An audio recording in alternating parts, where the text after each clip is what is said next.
అనగనగా ఒకప్పుడు చాలా అందమైన అడవి ఉండేది. ఆ అడవిని అందరూ సుఖవనం అని పిలిచేవారు. ఆ అడవిలో సింహం, ఏనుగు, జింక, కోతి, నక్క, కుందేలు, పక్షులు అన్ని జంతువులు ఎంతో సంతోషంగా జీవించేవి. అడవికి రాజు సింహరాజు. అతడు చాలా బలమైనవాడైనా మంచి మనసున్న రాజు. అడవిలో ఎవరికి ఏ సమస్య వచ్చినా సింహరాజు న్యాయం చేసేవాడు. సమస్య మొదలు. ఒక సంవత్సరం వర్షాలు సరిగ్గా పడలేదు. నదులు ఎండిపోయాయి. చెట్లపై ఆకులు రాలిపోయాయి. ఆహారం కొరత మొదలయింది. జంతువులందరూ ఆందోళన చెందాయి. జింకలు, గడ్డి దొరకడం లేదు. ఏనుగులు, నీరు చాలా తక్కువగా ఉంది. పక్షులు, మాకు గూళ్లు కూడా కూలిపోతున్నాయి. అడవిలో ఒక తెలివైన కాని స్వార్థపూరిత నక్క ఉండేది. అదిలా ఆలోచించింది. ఇది నా అవకాశం. భయాన్ని ఉపయోగించి నేనే నాయకుడిగా మారాలి. నక్క అడవిలో పుకార్లు మొదలుపెట్టింది. సింహరాజు బలహీనుడయ్యాడు. అతడికి పరిష్కారం తెలియదు. ఎవరెవరూ తమ ఆహారాన్ని దాచుకోండి. ఈ మాటల వల్ల జంతువుల మధ్య అనుమానం మొదలైంది. ఒకదానిపై ఒకటి నమ్మకం తగ్గిపోయింది. అడవిలో ఒక తెలివైన కోతి ఉండేది. అది నక్క కుట్రను గమనించింది. కోతి సింహరాజుని కలిసి చెప్పింది. రాజా, జంతువుల మధ్య భయం పెరుగుతోంది. ఎవరూ కలిసి ఉండడం లేదు.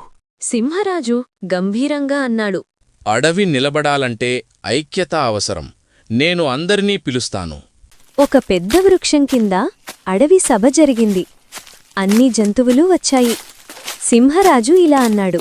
మన సమస్య ఆహారం కాదు. మన అసలైన సమస్య ఐక్యత లేకపోవడం. నక్క మధ్యలో అడ్డుకుని, రాజా, మాటలతో ఏమీ జరగదు. ప్రతి ఒక్కరూ తనకోసమే ఆలోచించాలి. అప్పుడు ఏనుగు ముందుకు వచ్చింది. మేము బలమైనవాళ్లం, కాని ఒంటరిగా ఏమీ చెయ్యలేం. జింక అన్నది, మాకు వేగం ఉంది, కాని భయం ఎక్కువ. మేము సందేశాలు తీసుకెళ్లగలం. అందరూ కలిసి ఒక నిర్ణయం తీసుకున్నారు. ఏనుగులు ఎండిపోయిన నదిలో లోతైన గుంతలు తవ్వాయి. పక్షులు దూర అడవిలో నీరు ఉన్న ప్రాంతం కనుగొన్నాయి.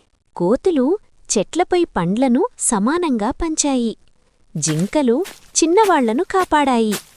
అందరూ కలిసి పనిచేశారు. కొద్ది రోజుల్లోనే నీరు దొరికింది. ఆహారం కూడా పెరిగింది. అడవి మళ్లీ సుఖవనంగా మారింది. నక్క తన కుట్ర విఫలమైందని గ్రహించింది. అది సిగ్గుతో తలవంచింది. సింహరాజు అన్నాడు.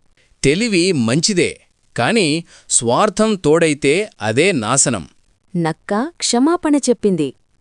ఆ తరువాత అది కూడా మారింది. అడవి జంతువులన్నీ ఆనందంగా జీవించాయి. ఈ కథలోని నీతి ఐక్యతలోనే బలముంటుంది. స్వార్థం సమస్యలు పెంచుతుంది. కలిసి ఆలోచిస్తే ఏ సమస్య అయినా పరిష్కారం దొరుకుతుంది.